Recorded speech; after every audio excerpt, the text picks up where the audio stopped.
नमस्कार। चुनावी समर में आप लोगों का स्वागत है। यूपी विधानसभा चुनावों में बीजेपी को टक्कर देने के इरादे से बीएसपी सुप्रीमो मायावती बड़ा दांव चलने की तैयारी में है।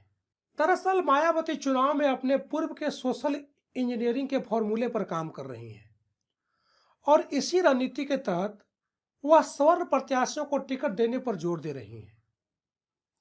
आपको बता दें कि बीएसपी प्रमुख मायावती यूपी में आगामी विधानसभा चुनावों के लिए स्वर्ण जातियों के करीब 40 उम्मीदवारों को टिकट देने के पक्ष में है। बीएसपी के सूत्रों के अनुसार मायावती की ओर से स्वर्ण जाति के सदस्यों को दिए जाने वाले टिकटों की संख्या विरोधी दलों की ओर से किए गए उम्मीदवारों की पहचान को देखते हुए हो सकती है। यानी कि विरोधी के दांव को देखते हुए सवर्णों को टिकट देने की संख्या में अधिक या कमी की जा सकती है। वैसे भी अगर बीएसपी की सोशल इंजीनियरिंग की बात हो तो 2007 का जिक्र जरूर होता है। उस विधानसभा चुनाव में बीएसपी ने बहुमत के साथ सरकार बनाई थी।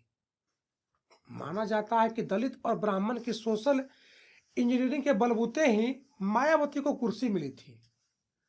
तब मायावती ने 139 टिकट स्वर्ण जातियों के उम्मीदवार को दिए थे। वहीं 110 सीटों पर ओबीसी उम्मीदवारों और 61 सीटों पर मुस्लिम उम्मीदवार उतारे गए थे।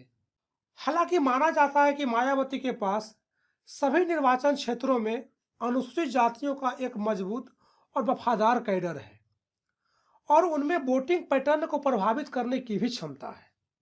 लेकिन फिलहाल बीएसपी जातियों की सोशल इंजीनियरिंग में लगी हुई है। खासकर विधानसभा चुनाव के मद्देनजर अनुसूचित जाति और ब्राह्मणों का एक संयोजन बनाने के लिए बीएसपी मंथन कर रही है।